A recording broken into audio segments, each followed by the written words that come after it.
Audrey Justice mengundang Sio dan Force ke sebuah arena berkuda milik Viscount Glen. Sambil menyamar sebagai pelayan Glen, Sio dan Force menerima misi dari Audrey. Audrey meminta anjing kesayangannya, Susie, untuk memberikan sebuah tas kulit kecil kepada Sio. Di dalamnya terdapat setumpuk sketsa wajah seorang pria berkacamata.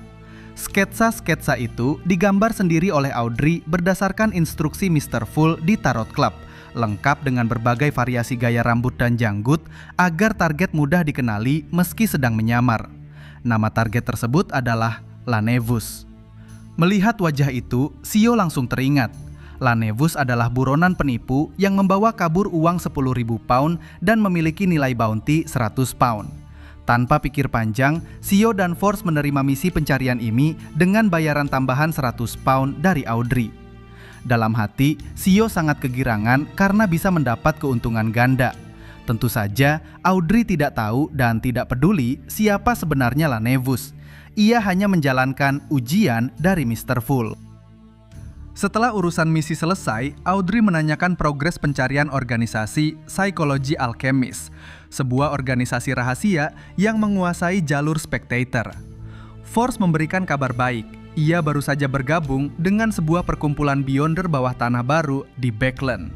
Di perkumpulan itu, formula ramuan Spectator dan telepatis pernah muncul. Force curiga ada anggota psikologi alkemis di sana dan ia berjanji akan membawa Audrey menyusup ke pertemuan tersebut di kesempatan berikutnya. Mendengar ini, Audrey tersenyum puas. Sementara itu, karena kelelahan bereksperimen dengan peluit Mr. Azik semalaman, klien baru bangun jam 9 pagi. Karena tidak punya petunjuk apa-apa terkait reruntuhan William Street dan sedang menunggu Audrey mencari informasi bangsawan Pound, klien memutuskan untuk bersantai. Namun, agar kliennya, Millet Carter, tidak mengira ia makan gaji buta dengan bayaran 50 pound, klien menulis pesan palsu di pintu rumahnya. Pemilik sedang keluar, kembali jam 5 sore. Klien merencanakan jadwalnya hari itu, berlatih menembak di Quayle Club di pagi hari, makan siang gratis, tidur siang, lalu mencari informasi di pasar gelap Bravehearts Bar pada malam harinya. Ia sengaja menghindari Merrick dan Miss Bodyguard karena ia berencana menjual beberapa formula ramuan untuk mencari uang. Menjual formula di depan Miss Bodyguard hanya akan memancing kecurigaan karena orang gila pengikut True Creator tidak mungkin punya banyak formula ramuan dari jalur lain.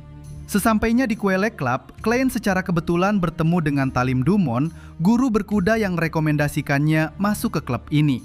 Talim memberitahu klien bahwa Nyonya Mary dan Dora Gugel akhirnya resmi bercerai akibat skandal perselingkuhan yang dibongkar klien tempo hari.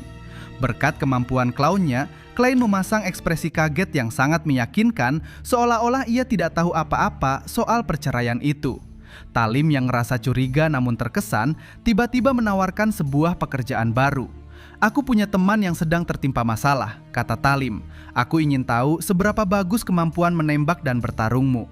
Klien tersenyum tipis. Sebuah misi yang mengandalkan kekerasan fisik, bukan penyelidikan murni, ini menarik. Klien pun mengajak Talim ke arena tembak klub untuk membuktikan kemampuannya.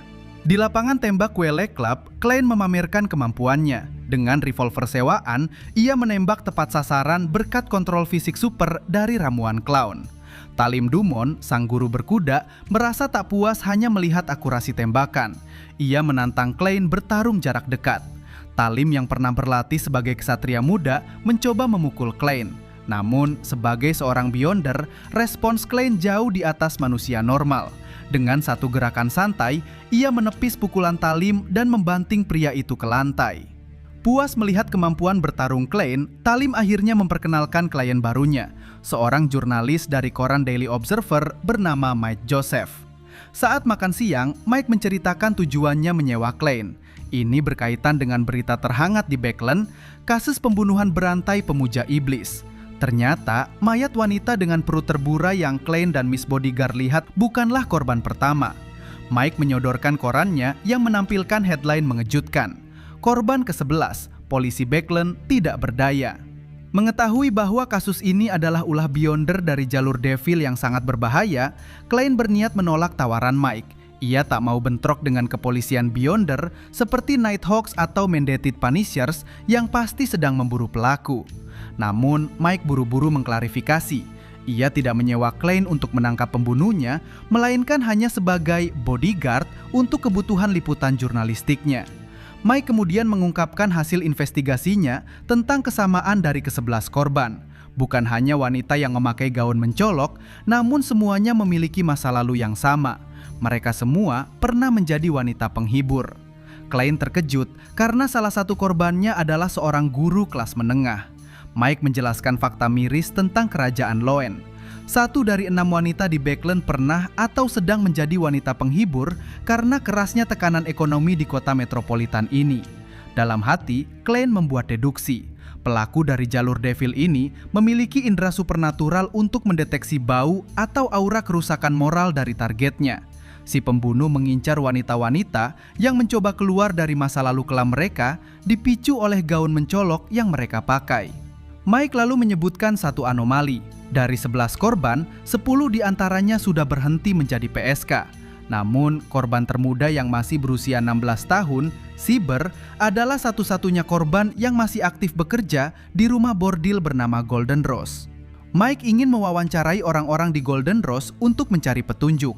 Karena takut pertanyaannya akan memancing amarah preman rumah bordil tersebut, ia menyewa Klein untuk melindunginya. Bayarannya, 1 pound sterling jika aman dan naik menjadi 5 pound sterling jika terjadi perkelahian. Merasa ini hanya misi pengawalan biasa, Klein tidak langsung mengiyakan. Ia permisi ke kamar mandi, melempar koin untuk melakukan divinasi dan mendapat hasil positif. Klein kembali ke meja dan tersenyum. "Ayo kita pergi ke Golden Rose," ucapnya mantap. Klein bersama reporter Daily Observer, Mike Joseph, mendatangi sebuah tempat bernama Golden Rose. Golden Rose adalah rumah bordil legal, salah satu yang terbaik di area Backland Bridge dan Sherwood. Dari awal sudah jelas, mereka datang bukan untuk hiburan, tapi untuk investigasi kasus pembunuhan seorang gadis bernama Cyber. Cyber, usia 16 tahun, bekerja di Golden Rose, meninggal setelah menerima tamu dan keluar menuju rumah tamu tersebut. Versi resmi, tewas saat perjalanan pulang. Mike mencurigai ada sesuatu yang tidak beres, karena itu ia membawa Klein sebagai bodyguard. Karena masih sore, pengunjung belum ramai. Mike mencoba mendekati seorang gadis muda yang mengenal Cyber. Hasilnya, gadis itu tahu Cyber, tapi dilarang keras membicarakan kasus itu. Saat menyebut hukuman dari pemilik, ia gemetar ketakutan. Ini petunjuk penting, ada tekanan internal. Mereka lalu menemui pemilik Golden Rose, Mem Lopez. Lopez memberikan pernyataan resmi, Cyber adalah yatim piatu diadopsi olehnya, meninggal dalam perjalanan pulang dari rumah tamu. Ia menolak memberi informasi tambahan dan ingin mereka pergi. Klein menggunakan Spirit Vision untuk melihat warna emosi Lopez tidak normal. Setelah keluar, Klein menyimpulkan Lopez berbohong, ada sesuatu yang ditutupi. Mike ingin mengikuti Lopez ke ruangan samping. Ada 2 tukang pukul berjaga. Awalnya Klein menolak karena melanggar hukum. Namun setelah ditawari bayaran tambahan 5 pound, ia setuju. Klein melumpuhkan 2 bouncer dengan cepat dan bersih, pukulan ke perut, serangan ke belakang kepala, tanpa suara besar. Saat menguping, mereka mendengar Lopez berkata, "Beritahu Cepim untuk tidak mengirim siapapun dalam beberapa hari ini." Nama Cepim muncul untuk pertama kalinya, artinya ada pihak lain terlibat. Ada jaringan yang mengirim orang, kasus cyber bukan insiden tunggal. Klein menutup pintu, merusak kunci agar memperlambat pengejaran, keluar dengan tenang. Tidak ada kejar-kejaran besar. Operasi selesai bersih. Di luar, seorang pria parubaya menghampiri Klein. Namanya Isengard Stanton. Ia ternyata juga ada di Golden Rose tadi. Bukan pelanggan, tapi penyelidik. Ia meminta berbicara dengan Klein. Klein masuk ke kereta sewaan milik detektif Isengard Stanton.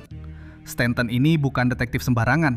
Dia bekerja sama dengan kepolisian Sivelos Yard untuk kasus pembunuhan berantai sekte pemuja setan. Di sini, Stanton ingin membeli informasi dari Klein terkait Nyonya Lopez. Klein yang sadar tidak ada untungnya menutupi hal ini, menjual informasinya seharga 2 pound. Nyonya Lopez melarang pengiriman orang ke seseorang bernama Kapim selama beberapa hari ke depan. Stanton kemudian mengungkap siapa Kapim sebenarnya. Kapim adalah konglomerat kontroversial di Sherwood Borough yang dirumorkan sebagai dalang di balik hilangnya gadis-gadis tak berdosa di Backland yang kemudian dijual ke rumah bordil. Namun, karena punya koneksi dengan orang-orang kuat, dia tidak pernah tersentuh hukum. Setelah transaksi selesai, klien pamit. Begitu klien pergi, momen saling mengamati pun terjadi. Dari sisi Isengard Stanton, sambil memegang artefak kuningan berbentuk buku dengan mata vertikal, Stanton menganalisis penyamaran klien. Dia menyadari ada yang janggal. Gaya berpakaian klien berkacamata emas yang identik dengan orang berpendidikan sangat bertolak belakang dengan janggut kasarnya. Stanton langsung menyimpulkan bahwa Moriarty sedang menyembunyikan identitas aslinya. Dari sisi klien, di kereta terpisah, klien mengingat apa yang ia lihat menggunakan spirit vision. Aura Stanton didominasi warna biru, rasionalitas, dan ungu, dominasi spiritualitas yang sangat stabil. Orang biasa tidak mungkin menahan emosi setenang itu dalam waktu lama. Kesimpulan klien, Isengard Stanton adalah seorang jenius observasi atau kemungkinan besar dia adalah seorang Beyonder. Klien kemudian mampir ke Bravehearts Bar untuk mencari Marik. Namun Kaspars mengatakan Marik sudah 2 hari tidak muncul. Di momen ini, insting klien bermain. Saat dia menyebut nama Marik, ada beberapa mata di bar yang langsung menatapnya. Sadar ada yang tidak beres, klien berpura-pura hanya ingin mengajak Marik main kartu agar tidak dicurigai, lalu segera pergi. Dari kejadian ini, klien merangkai sebuah teori kuat. Marik dan Miss Bodyguard sedang diburu oleh faksi yang sangat kuat. Mengapa? Karena Miss Bodyguard adalah seorang Beyonder Sequence 5. Di gereja resmi, Sequence 5 sudah setara dengan Bishop of the Diocese atau Deacon Nighthawk.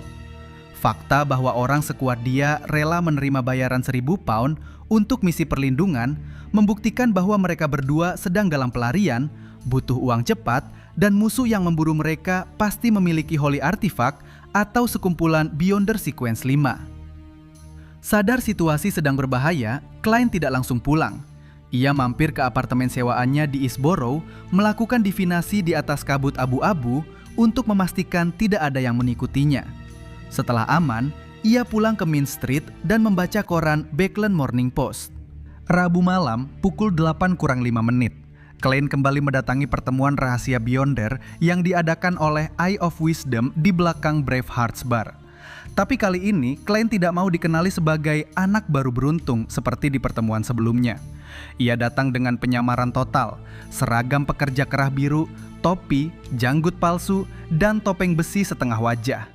Yang membuatnya jenius, klien menggunakan kemampuan dari Sequence 8, Clown, untuk mengontrol total ekspresi wajah, postur tubuh, bahkan cara berjalannya. Ia sengaja duduk di tengah ruangan, bukan di pojok seperti dulu. Hasilnya, penyamarannya sukses besar, tidak ada satupun yang mengenalinya. Saat pertemuan dimulai, klien langsung membuka penawaran. Ia menjual formula Sequence 9 Bard 220 pound dan Sequence 8 Light Suppliant 450 pound. Keduanya berasal dari jalur Church of the Eternal Blazing Sun. Kenapa klien memilih menjual jalur ini? Ini adalah taktik cerdas. Gereja Matahari diblokir oleh Church of the Lord of Stones di wilayah Backland, sehingga anggotanya sangat jarang muncul. Menjual formula ini jauh lebih aman daripada menjual formula jalurnya sendiri, Seer, atau jalur rahasia seperti Psychology Alchemist, Spectator, dan Witch yang bisa memancing bahaya besar. Singkat cerita, seorang pria di sudut ruangan membeli kedua formula tersebut seharga 600 pound secara tunai. Klien hanya memberi satu syarat, pembeli tidak boleh menjual ulang formula itu di pertemuan ini. Sambil menunggu transaksi, klien memikirkan sebuah fakta penting tentang Beyonder tingkat rendah. Setiap jalur punya kelebihan dan kelemahan yang sangat ekstrim. Contohnya jalur Spectator. Mereka payah dalam pertarungan fisik, tapi bisa memanipulasi pikiran musuh hingga musuh mati tanpa sadar, seperti kasus bajak laut Kilangos. Karena kelemahan yang fatal inilah, Beyonder tingkat rendah sangat takut dikeroyok. Klien menyimpulkan bahwa sequence terkuat di tingkat rendah adalah Shepherd karena kemampuan mereka sangat seimbang tanpa celah. Klien pun berharap setelah ia naik ke sequence 7, setidaknya ia punya cukup keajaiban untuk kabur dari sequence 5. Bagaimana cara memastikan formula klien asli? Eye of Wisdom menggunakan sebuah cincin, lalu sang kakek mengumumkan bahwa formula itu asli dan efektif. Klien langsung menyadari kemampuan cincin itu meniru kekuatan seorang notaris. Ia menduga kuat bahwa cincin itu adalah Sealed Artifact 2-081 milik Eye of Wisdom. Setelah mengantongi 600 pound, Klein duduk diam mengamati. Ada momen lucu ketika si apotekeri mencoba menjual obat penenang yang diminta Klein di pertemuan sebelumnya dan ngedumel karena orang yang memesan tidak datang. Klein hanya bisa lega dalam hati karena penyamarannya benar-benar tidak tembus. Pertemuan semakin panas ketika seorang wanita misterius menawarkan dua senjata Beyonder. Senjata pertama, Whip of Slowness, cambuk kelambatan. Senjata ini bisa menciptakan ikatan tak terlihat yang terus memperlambat gerakan musuh. Cocok untuk pertarungan durasi panjang. Namun sayang, efeknya tidak mempan terhadap roh sehingga Klein kurang tertarik. Senjata kedua, Axe of Hurricane, kapak badai. Ini dia incaran utama Klein. Kapak ini meningkatkan kelincahan dan kecepatan lari penggunanya. Setiap serangan punya 15% peluang memberi efek lumpuh dan 5% peluang mengeluarkan petir. Tapi gilanya, jika dipakai saat badai petir, peluang keluar petir naik drastis jadi 50%. Klein langsung berpikir, City of Silver, tempat Derek tinggal, selalu dipenuhi kilatan petir di langitnya. Di sana, kapak ini bukan lagi senjata biasa, melainkan senjata overpowered yang akan terus-menerus mengeluarkan petir. Walaupun efek kapak ini hanya bertahan 1 tahun, Klein yakin dalam setahun Derek sudah naik ke sequence 6 dan pasti butuh senjata baru lagi. Klein pun mantap ikut lelang dan berhasil memenangkan kapak badai seharga 560 pounds. Setelah mengamankan senjata untuk Derek, Klein beralih ke mode pengamat. Ia melihat seseorang berhasil menjual formula sequence 9 Corpse Collector seharga 230 pound. Di momen ini, Klein menarik kesimpulan menarik tentang ekonomi dunia Beyonder. Formula sequence 9 sangat mudah laku karena banyak Beyonder yang membelinya untuk diberikan kepada anak atau murid mereka sebagai jalur awal. Sebaliknya, formula sequence 8 seperti Fog of Rage yang gagal terjual sangat sulit laku jika tidak dijual sepaket dengan sequence 9-nya.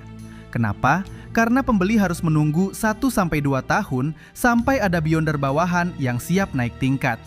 Yang paling miris, hampir semua peserta di ruangan itu tidak tahu tentang acting method, Law of Beyonder Characteristic Conservation and Indestructibility. Klein sadar jika ia membocorkan 2 rahasia mutlak itu, harganya pasti tak ternilai. Namun karena ia sudah bersumpah kepada Dewi Evernight untuk tidak membocorkan metode acting, ia memilih diam. Klein sempat membatin, "Sumpah itu kan diucapkan sebelum aku mati. Karena aku sudah pernah mati dan bangkit lagi, apa sumpahnya masih berlaku?" Tapi ia memutuskan untuk tidak mengambil risiko. Mendekati akhir pertemuan, Klein mencoba mencari bahan terakhir untuk ramuan magician-nya, yaitu cairan tulang belakang macan kumbang berpola gelap. Sayangnya, tidak ada satupun yang punya. Setelah Eye of Wisdom menutup pertemuan, Klein diarahkan keluar lewat jalur rahasia.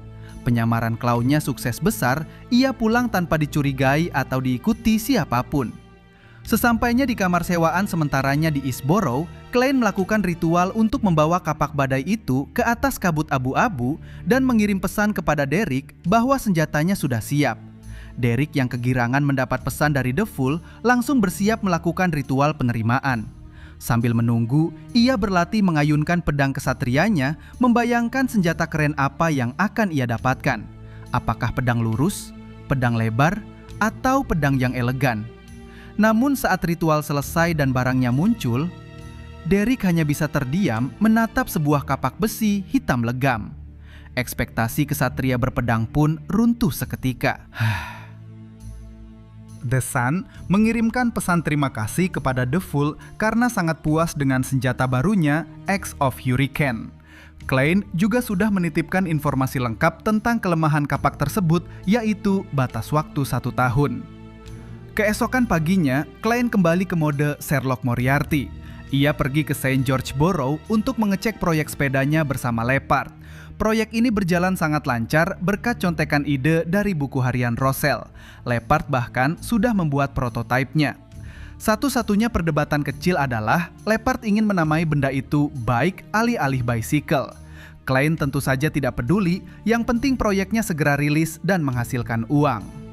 Sementara itu, cerita beralih ke Sio Derecha. Ia sedang berjuang mencari buronan bernama Lenevus, target buruan yang diberikan oleh Audrey. Sio mendatangi pub kumuh di Eastborough untuk menemui Williams, seorang informan lokal. Sio mencoba menasihati Williams agar berhenti mabuk-mabukan dan mulai menabung untuk membangun keluarga yang hangat. Namun, Williams membalas dengan sinis, kehangatan keluarga itu butuh uang. Kalau aku pulang tanpa uang, yang ada hanya teriakan dan tangisan. Lebih baik uangku kupakai mabuk di sini. Sadar temannya tidak bisa dinasihati, Sio akhirnya memberikan sketsa wajah Lenevus kepada Williams dan menawarkan hadiah 10 pound jika ia berhasil menemukan informasi tentang pria itu. Kembali ke Klein, ia baru saja tiba di rumah saat menyadari rumahnya mulai berantakan. Sebagai seorang beyonder dengan banyak rahasia, Klein tidak berani mempekerjakan asisten rumah tangga yang tinggal bersamanya. Tiba-tiba, ia mendapat undangan makan siang hari Minggu dari keluarga Semer. Sesuai budaya kelas menengah Backland, undangan tidak disampaikan langsung, melainkan lewat pelayan. Klein setuju datang murni karena ada makanan gratis dan ia berencana meminjam pelayan keluarga Semer untuk membersihkan rumahnya 2 kali seminggu. Tak lama setelah itu, Klein mendengar doa dari Miss Justice. Audrey sudah berhasil mengumpulkan informasi tentang bangsawan yang jatuh miskin dan meminta izin mengadakan ritual pengorbanan untuk mengirimkan dokumennya kepada The World, si identitas buatan Klein. Di atas kabut abu-abu, Klein membaca dokumen kiriman Audrey dan menemukan informasi krusial tentang keluarga Pound. Keluarga Pound dulunya adalah bangsawan dengan gelar Viscount dan memiliki kuasa militer. Namun, 32 tahun yang lalu, 2 pewaris utama keluarga ini dilaporkan meninggal dunia karena penyakit parah. Kejadian ini membuat kekayaan mereka merosot drastis hingga gelar mereka turun menjadi baronet dan mereka terpaksa pindah ke rumah kecil di 29 Cifellow Street, Empressboro. Membaca ini, Klein langsung merinding. Insting detektifnya menyala. Ia ingat dengan ruang rahasia bawah tanah peninggalan zaman keempat atau Fort Epoch yang ia temukan sebelumnya. Di sana terdapat sebuah pintu berdarah dan di luar pintu itu ada mayat-mayat berserakan. Klein mengambil kesimpulan mengerikan. 2 pewaris keluarga Pound yang mati 32 tahun lalu tidak mati karena penyakit. Merekalah orang-orang yang menemukan pintu berdarah di bawah tanah itu, masuk ke sana dan mati dibantai. Sang ayah atau Old Viscount sengaja menutup-nutupi kejadian ini agar gereja dan militer tidak ikut campur. Klein bertekad ia harus menemui keturunan terakhir keluarga Pound, sang baronet, untuk mengorek informasi tanpa membongkar identitasnya. Larut malam di Cifellow Street, Rafter Pound yang sedang mabuk berat baru saja masuk ke kamarnya. Namun saat ia berbalik, matanya langsung membeku ketakutan. Di sudut kamarnya yang gelap, duduk sesosok pria berpakaian lusuh dengan wajah yang dicat merah, kuning, dan putih. Sebuah riasan badut yang menakutkan. Tentu saja itu adalah Klein yang sedang menyamar menggunakan kemampuan Sequence 8, Clown. Klein langsung menodongkan pistol revolver ke arah Rafter dan menyuruhnya diam. Klein mulai menginterogasi Rafter tentang sejarah keluarganya. Jawaban Rafter sangat mengejutkan sekaligus menyedihkan. Ia bercerita bahwa setelah pamannya, sang Old Viscount meninggal, hidupnya hancur. Pelayan dan kepala pelayannya tiba-tiba diganti oleh orang-orang tak dikenal berwajah dingin.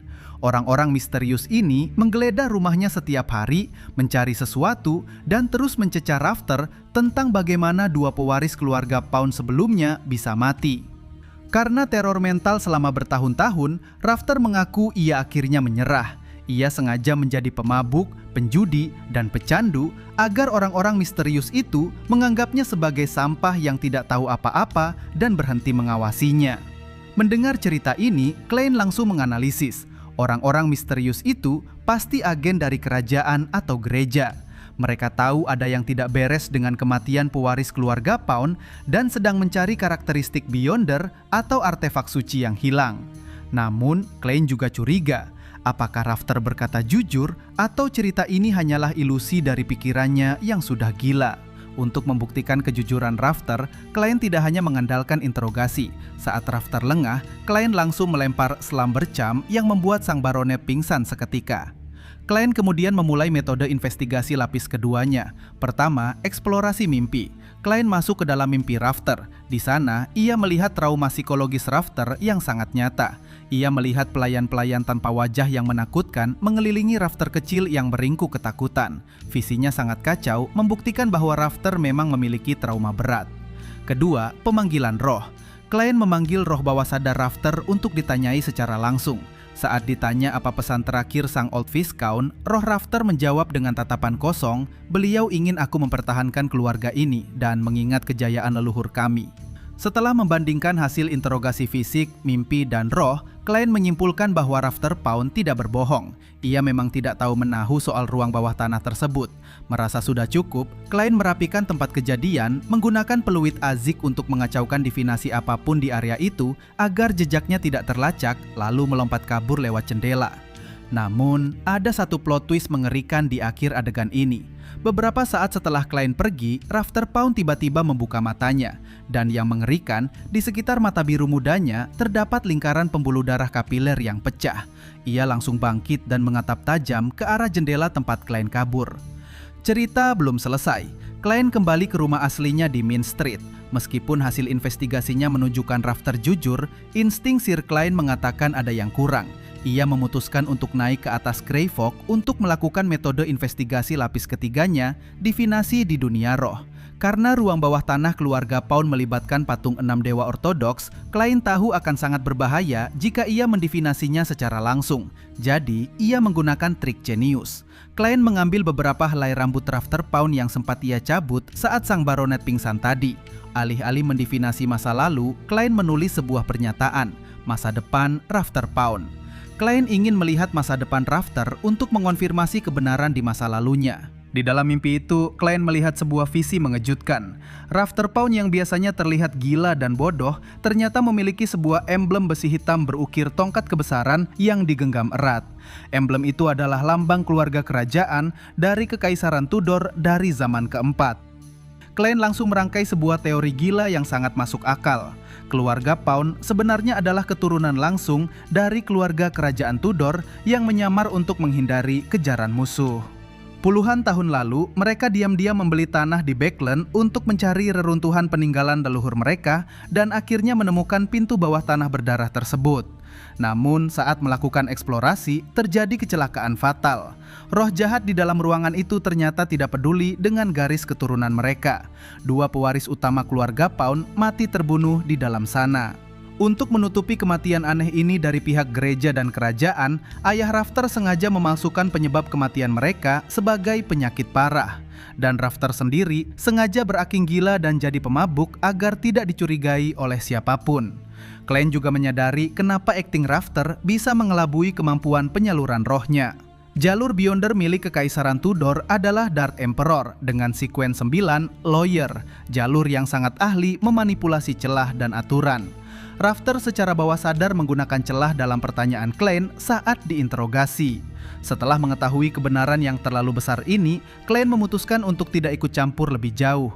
Rencananya sekarang hanya satu, menemui Kaspars untuk membeli bahan peledak dan meruntuhkan pintu masuk bawah tanah itu selamanya.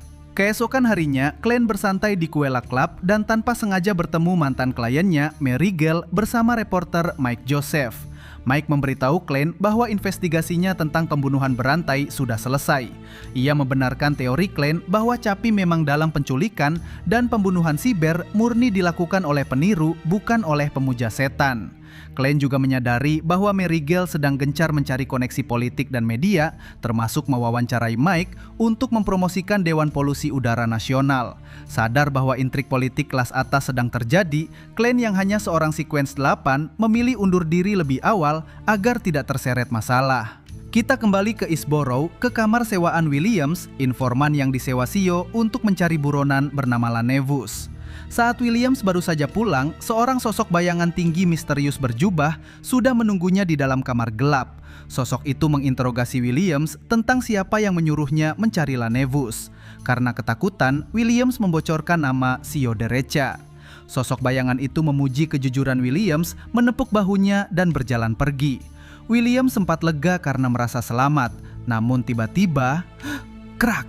Sosok bayangan itu menjentikan jarinya. Dalam sekejap, tubuh Williams hancur berkeping-keping, darah dan dagingnya berceceran di dinding. Tidak berhenti di situ, sosok itu merusak pipa gas di kamar lalu menyalakan sebatang lilin sebelum pergi. Beberapa menit kemudian, gas yang bocor tersulut api lilin dan boom! Ledakan besar menghancurkan seluruh kamar itu, melenyapkan semua bukti pembunuhan berdarah tersebut.